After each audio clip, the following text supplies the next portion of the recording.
Maksudnya apa? Ian Buah itu Ya. ini adalah program unggulan kami, Pak. Iya, iya. Nah, Ian Buah, program unggulan kami adalah metode untuk taksin dan Oh, jadi taksinya dari sini. Oh, taksinya dari sini. Pakai metode Metode yang buah. 264 santri sekarang ya, Mas. Iya. Putra dengan putri. Benar itu gratis. Allahumma beras ake, duit ake, kanggo ngaji munggah haji, barokai para nabi.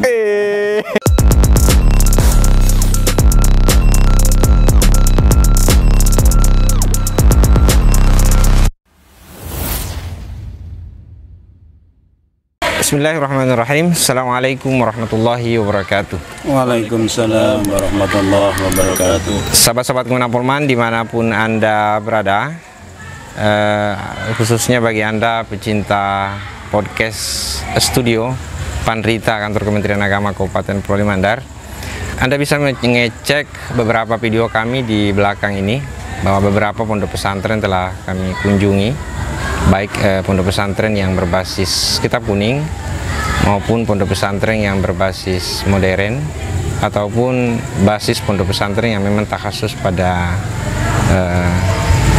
hafizul Quran atau hifdzul Quran.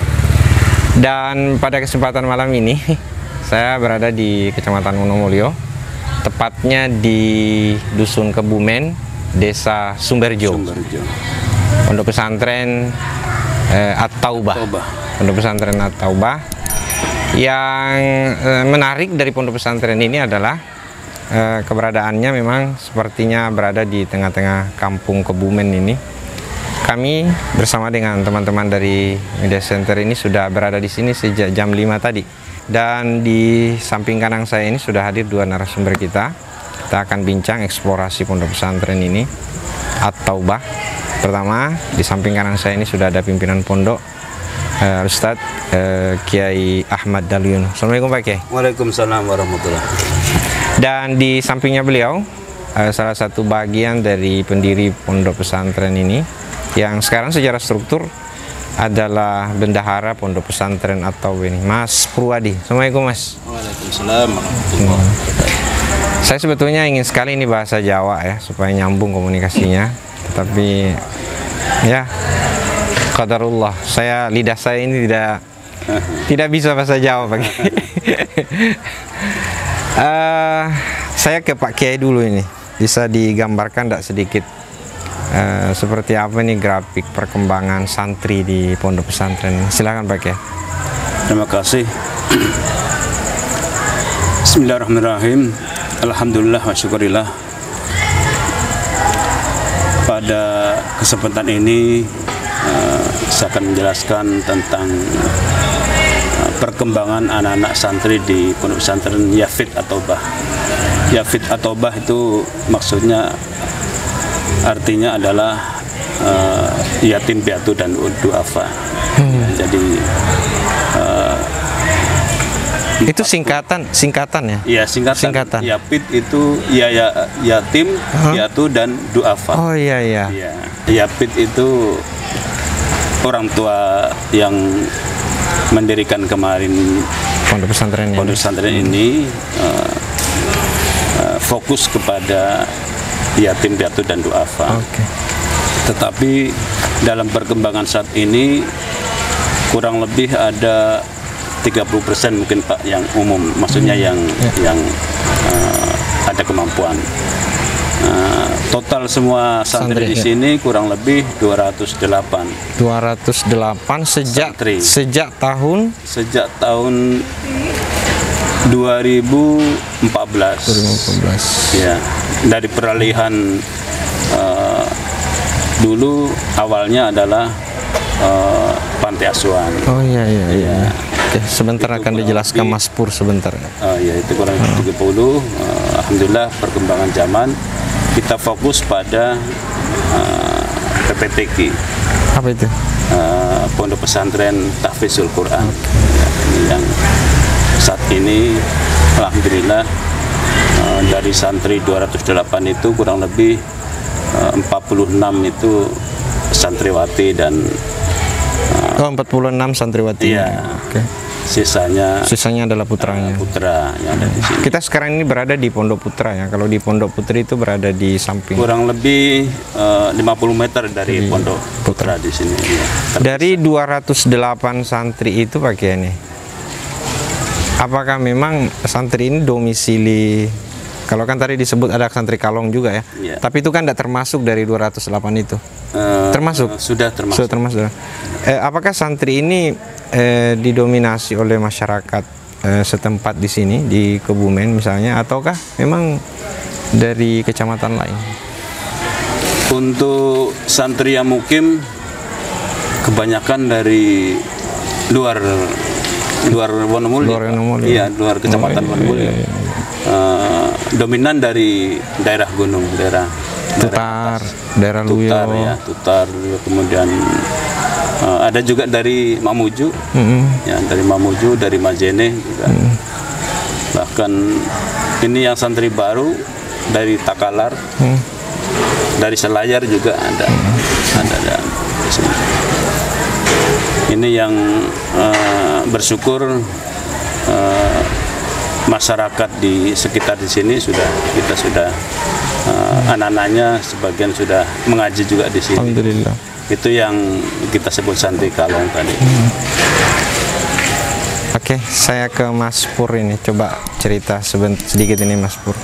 Sebelum nanti Pak Kiai juga saya minta dijelaskan tentang seperti apa sistem kurikulum yang diterapkan di pondok pesantren ini. Saya ke Mas Pur dulu sebagai bagian dari, saya baca ini dalam ini yang tadi saya ambil di santri.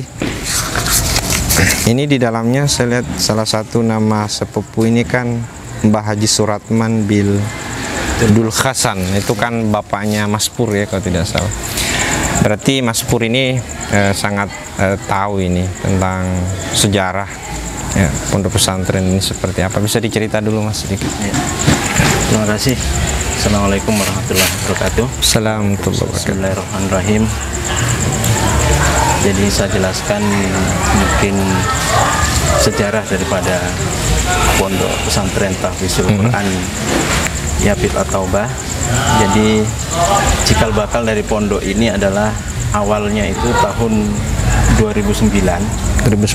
Ada salah satu dari orang tua kita yang bernama Pak Sipar, itu mewakafkan tanah, sebidang tanah di tempat ini, dan beliau itu mewakafkan tanahnya untuk diserahkan kepada masyarakat, terserah mau dibuat apa. Akhirnya pada waktu itu para orang tua, kebetulan nazirnya itu adalah Bapak Suratman, mengumpulkan beberapa tokoh masyarakat di sekitar, jadi bersama-sama untuk membuat musola. Musola ini sekitar tahun 2009. Oh, berarti ini yang pertama dibangun. Yang pertama sekali. Belum ada asrama, udah musola dulu. Berjalan dengan waktu,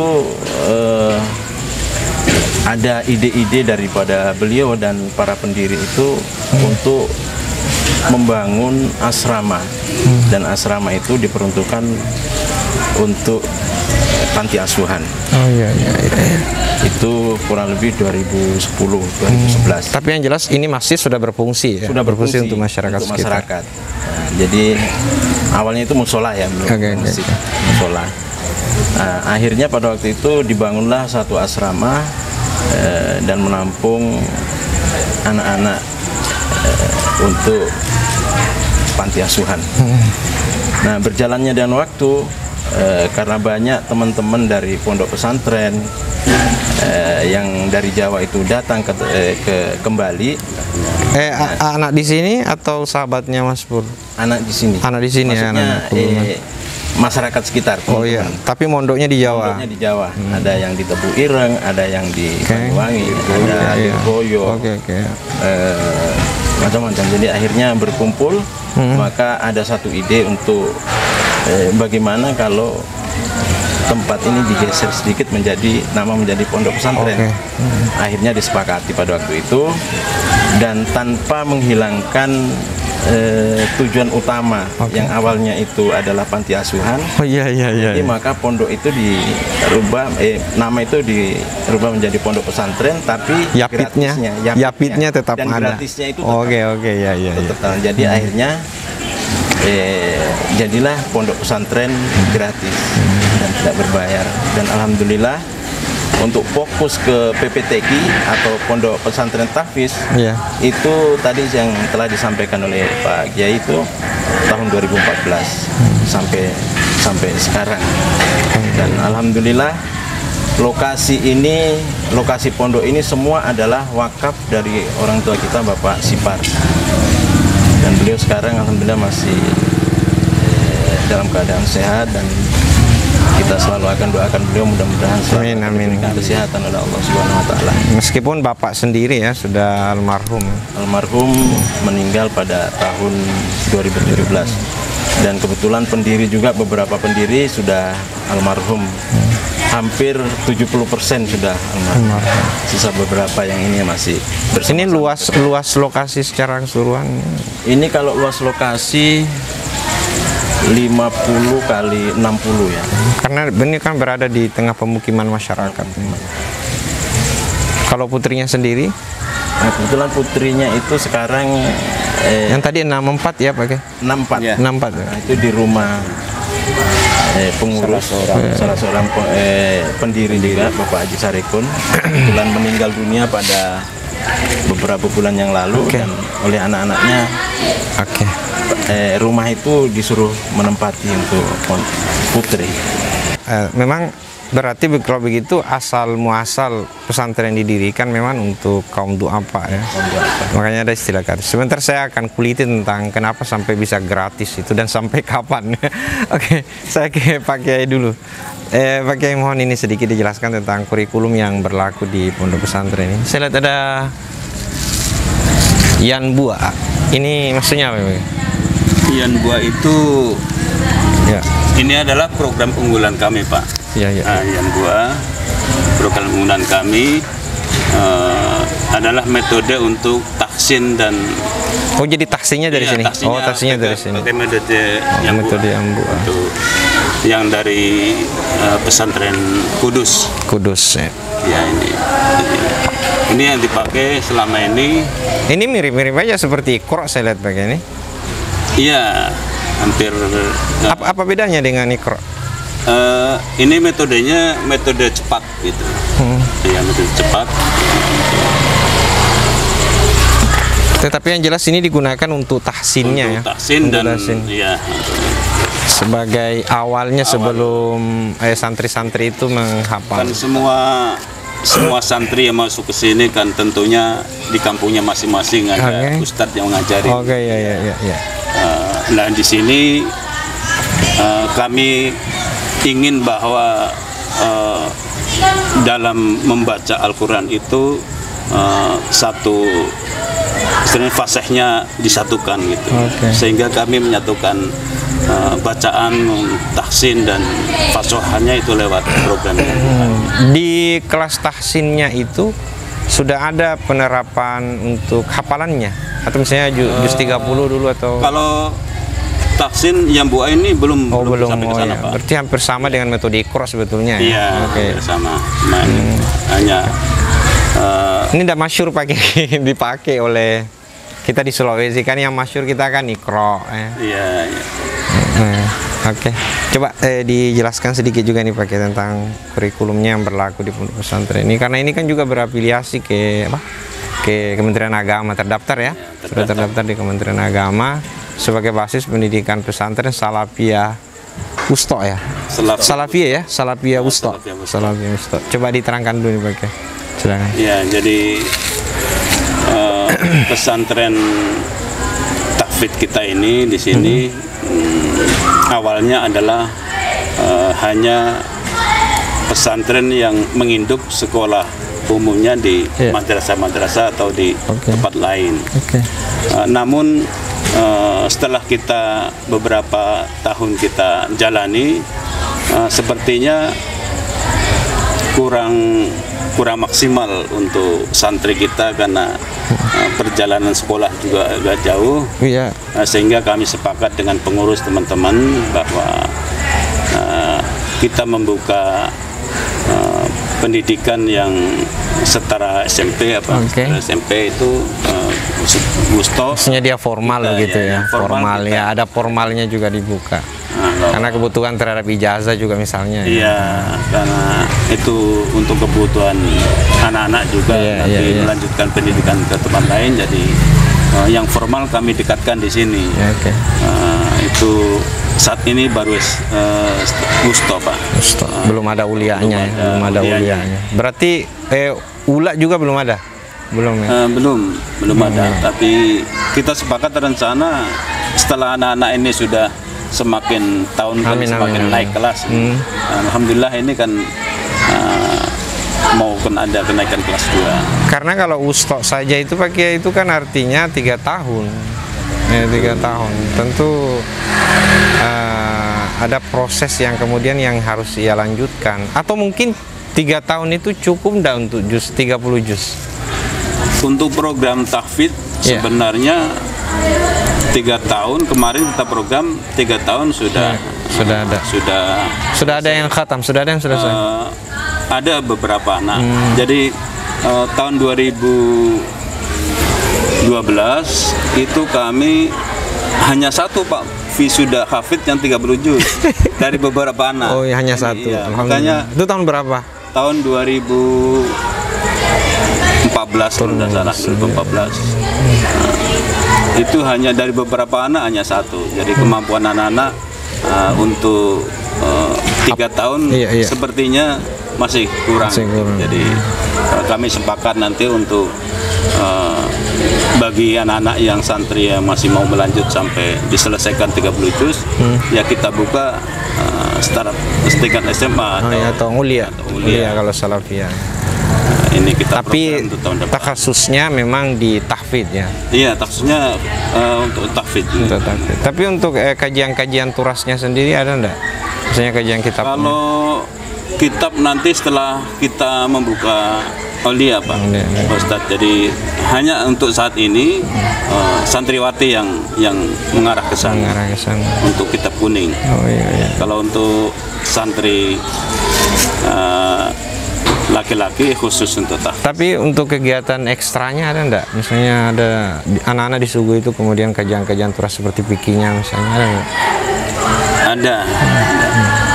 Jadi ada beberapa kan tanggung ini, ada alumni Lirboyo, ada alumni Tebu Ireng, ada alumni Pondok Pesantren apa itu Mas? Yang di Pasuruan itu. Nah, kan sayang itu tenaga-tenaga anak-anak di sini yang tidak dimanfaatkan. Ada program habis maghrib, apa namanya itu? Jadi habis maghrib itu yang khusus yang tamatan ustadz-ustadz kita yang tamatan dari Tebu Ireng itu kita adakan di sini kajian-kajian kitab bagi ustadz-ustadz mereka yang tamatan, khususnya yang tamatan dari Tebu Ireng. Pak Kiai, apa salah kemudian kalau saya menyebutnya bahwa berdasarkan kurikulum? Pertanyaan saya ini sebetulnya Pondok Pesantren Yapit At-Taubah ini itu afiliasinya itu ke pondok pesantren mana di Jawa? Apakah dia bahagian dari Lirboyo atau Tebu Ireng atau? Iya, dibukanya tahfidz, pondok pesantren tahfidz di sini Pak, kami menginduk ke pondok pesantren Hamalatul Quran. Hamalatul Quran yang berada di Jombang ya, yang memang yang takhasus kepada hafalan Quran juga ya. Iya. Oh iya. Kebetulan di sana juga hampir sama. Iya, oke. Kulturnya sama. Oke. Dan ada sebagian santri yang sudah selesai ditempatkan di sini oleh Pak Kiai yang dari sana. Ditempatkan di sini untuk membantu At-Taubah bersama-sama ustadz-ustadz yang ada di sini. Saya ke Mas Pur ini. 264 santri sekarang ya Mas. Iya. Putra dengan putri. Benar itu gratis? Alhamdulillah Ustaz. Jadi memang banyak pertanyaan seperti itu. Apa Iya. benar gratis? Dan alhamdulillah untuk makan pondokan itu gratis. Hanya kadang kami untuk pakaian saja Ustaz. Ada pakaian seragam 2 itu kalau orang tuanya santri ini mampu kita beli. Orang tua sendiri yang Tapi beli. yang untuk Tidak yatim, mampu. piatu dan duafa tetap kita Yang usaha. gratiskan juga. Pakaian gratis, Iya, makanan gratis, gratis. fasilitas semua gratis. Insya Allah. Walaupun dengan fasilitas mungkin yang saya lihat sendiri dengan sangat dengan keterbatasan, Oke, tapi ya. alhamdulillah, Oke, alhamdulillah. kita bisa. Mas, kalau bangunan oke lah, ya. Iya. Maksudnya kan makanan apa? Bangunan itu kan ya memang begitu. Tapi kan masalahnya ini persoalan pakaian juga mungkin gantinya kan hanya 1 kali 1 tahun misalnya. Iya. Tapi kalau makanan kita makan 3 kali sehari loh Mas. 3 kali Dan Insya Allah. itu gimana ceritanya itu? Ya, seperti saya sampaikan tadi, banyak sekali. Kadang kami juga pengurus ini Iya, tidak percaya dengan keadaan Masya sekarang. Allah. Dan awal daripada kita mendirikan ini banyak yang menyaksikan, Ustaz. Artinya mampukah pengurus itu memberi makan anak-anak? Iya. Dan waktu alhamdulillah itu bisa targetnya bisa kita penuhi semua anak-anak kebutuhannya.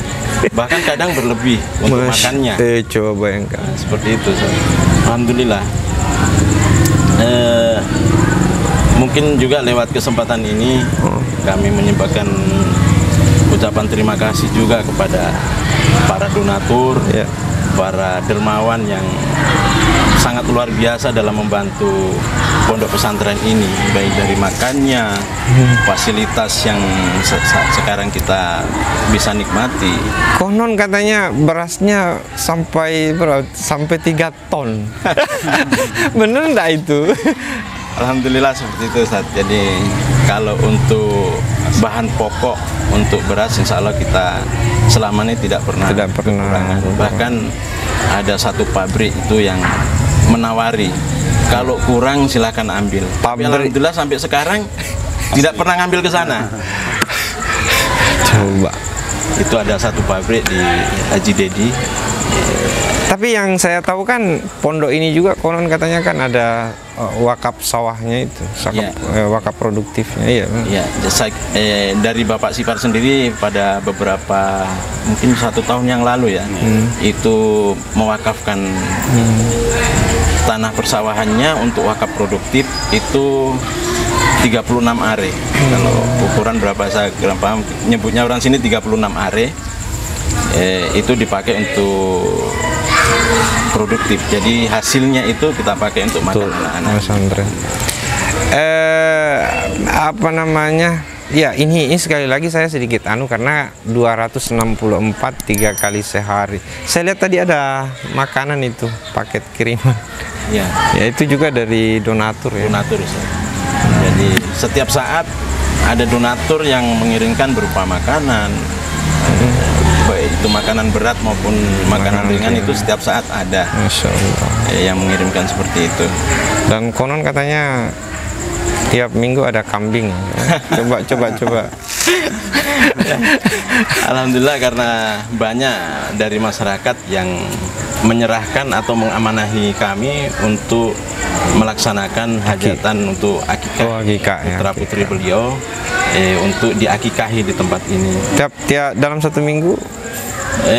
Kadang 1 minggu 1 kali, kadang 1 minggu bisa 2 kali. Hati-hati Mas, tekanan darah tinggi Mas. Kita beda Mas, Pak Kiai dengan orang-orang Arab. Memang orang Arab itu kalau kita ini rentan sekali dengan daging kambing. Tapi kalau anak-anak digasa itu anak-anak. Iya,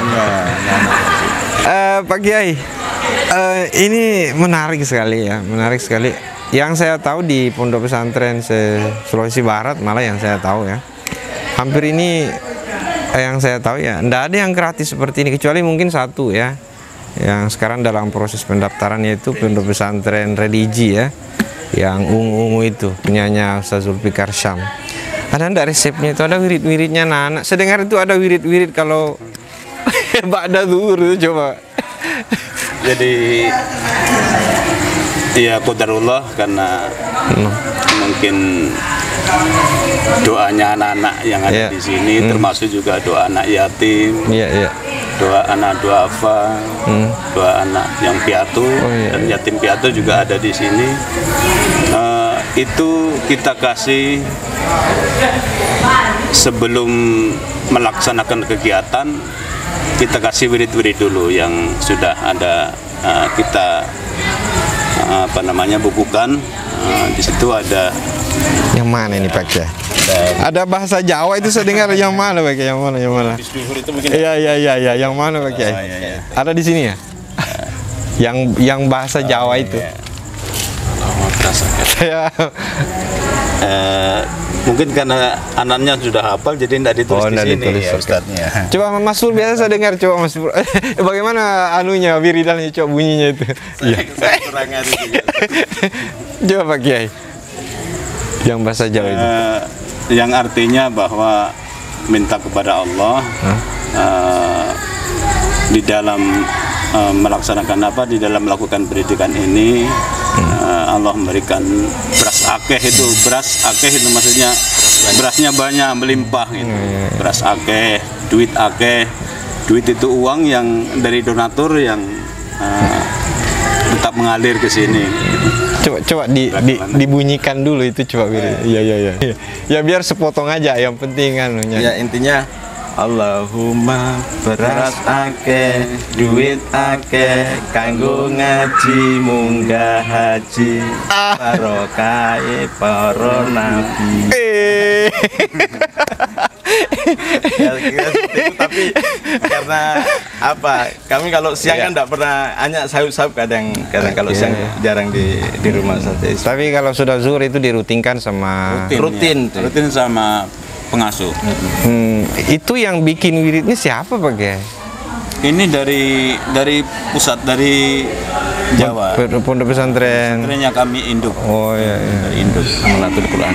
Memang Malatul Quran. Yang punya nilai juga, nilai spiritualitasnya itu adalah bagaimana gratis itu tadi ya. Iya. Sama. Oke. Fase terakhir ini sebagai closing statement, harapan dan himbauan mungkin kepada masyarakat kita secara luas, karena Yapit At-Taubah ini adalah merupakan salah satu pilihan bagi anak-anak Pulau Limandar, khususnya Sulawesi Barat secara umum tentu, untuk menitipkan, mengamanahkan anak-anaknya dididik di pondok pesantren ini. Saya mulai dari Mas Pur dulu mungkin, coba silakan sambil lihat kamera. Ya, jadi mungkin saya pribadi, karena saya sebagai pengurus di sini, kembali lagi saya sangat mengucapkan banyak terima kasih kepada para donatur, para dermawan yang telah memberikan hartanya itu untuk kemajuan pondok pesantren kami. Mudah-mudahan apa yang Bapak Ibu para donatur berikan, dan itu suapan nasi, suap demi suap nasi yang dimakan oleh santri-santri kami, itu menjadi amal jariah untuk Bapak Ibu para donatur. Dan tentunya pondok kami tetap minta didoakan untuk supaya tetap dalam jalurnya, yaitu terutama gratis. Dan kami juga tidak tahu sampai kapan kami akan. Saya mau barusan bertanya Mas, sampai kapan itu gratisnya Mas? Kami juga di pengurus ini agak ini Ustaz, sampai kapannya itu, tapi insya Allah, karena kami juga selalu membuka peluang-peluang untuk bagaimana pondok kami itu tidak terlalu mengharapkan sepenuhnya kepada para donatur. Jadi kami selalu mencari terobosan bagaimana kita mempunyai usaha sendiri pesantren ini. Sekarang kan di kementerian itu kan Bapak Menteri kita ini kan mengajak kita bagaimana ini program prioritas loh, bagaimana kemandirian pesantren. Nah, kalau kemudian ini dipertahankan dengan gratis tadi itu, ada ndak kira-kira ya, sebelum saya ke Pak Kiai ya, ada ndak kira-kira ini gerakan-gerakan yang ingin dilakukan agar pondok pesantren ini mapan gitu, tidak bergantung kepada orang tetapi bisa mandiri? Ya, insya Allah Ustaz, karena sudah beberapa kali rapat kita selalu arahnya ke ekonomi, ke ekonomi, dan ini kita akan godok lebih lanjut untuk persoalan ini. Dan kebetulan Ustaz, ini bulan depan mungkin kita akan ikrar wakaf karena ada masyarakat yang mewakafkan tanah kepada pondok kami, yaitu Bapak Sutarto dan keluarga besar Bapak Ahmad Tutur almarhum itu, memberikan tanah untuk keluarga besar almarhum Bapak Tutur ini, memberikan tanah pegunungan atau bukit lah itu. Di mana? Di Tapango. Itu luasnya kalau tidak salah 50 kali 100 panjang.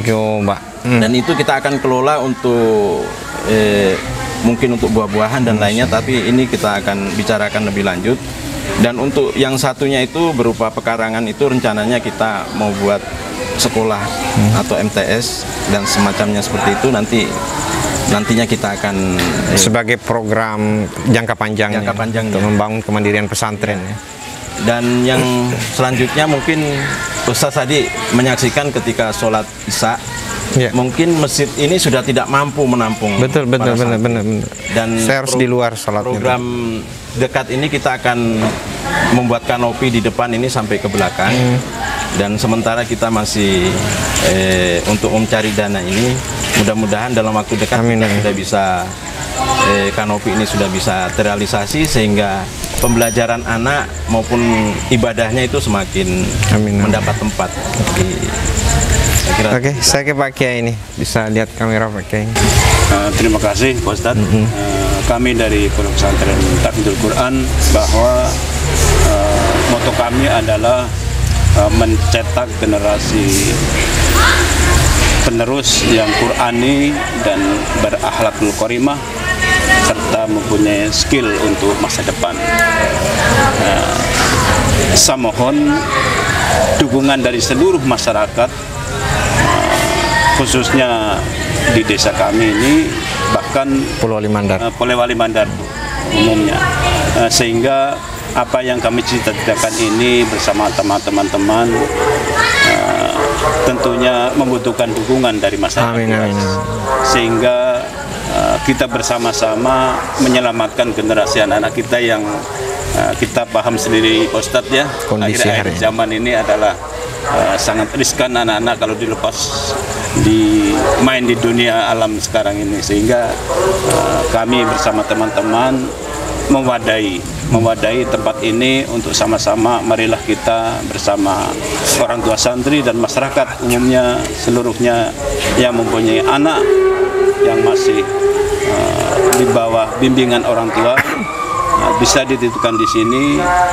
bisa bersama-sama untuk membentuk anak-anak itu, selain juga sebagai hafiz juga mempunyai akhlak yang bagus, dan kami akan menyiapkan dengan keterampilan-keterampilan untuk masa depan anak-anaknya, termasuk yang tadi disebutkan oleh Pak Purwadi, bahwa kita akan membuat program-program usaha mandiri, tentunya dengan melibatkan anak-anak, apa itu dari perikanan, pertanian, perkebunan, kita sama-sama. Bahkan kita coba untuk membuat suatu wadah yang bisa menampung anak-anak untuk latihan perbengkelan dan sebagainya. Itu kita sudah program jangka panjangnya untuk membangun ekonominya.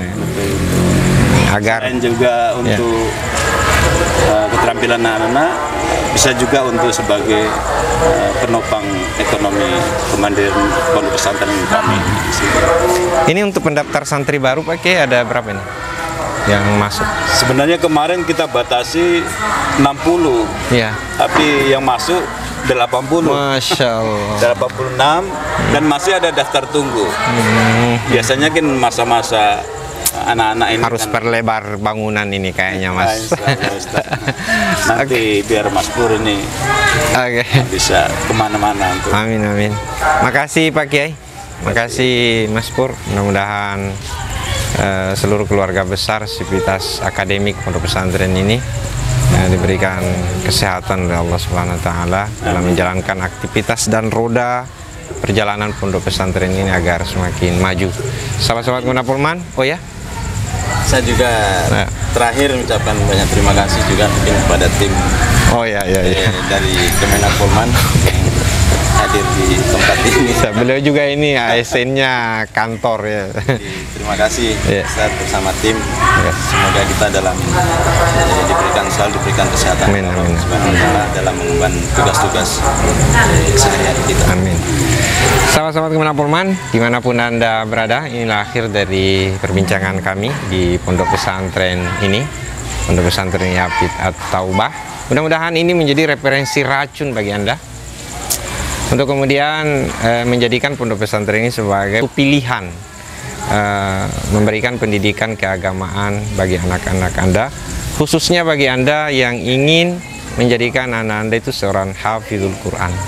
Pondok pesantren ini layak untuk menjadi pilihan Anda, apalagi gratis. Kalau ditanya Mas Pur sampai kapan, wallahu a'lam bishawab. Yang jelas nawacita dari Founding Fathers pondok pesantren ini memang arahnya kepada anak-anak atau orang-orang yang lemah secara ekonomi atau kaum du'afa. Sampai jumpa insyaallah pada podcast berikutnya yang bertemakan tentang pondok pesantren di Polewali Mandar. Wallahu muwaffiq ila aqwamit thoriq. Wassalamualaikum warahmatullahi wabarakatuh. Waalaikumsalam warahmatullahi wabarakatuh.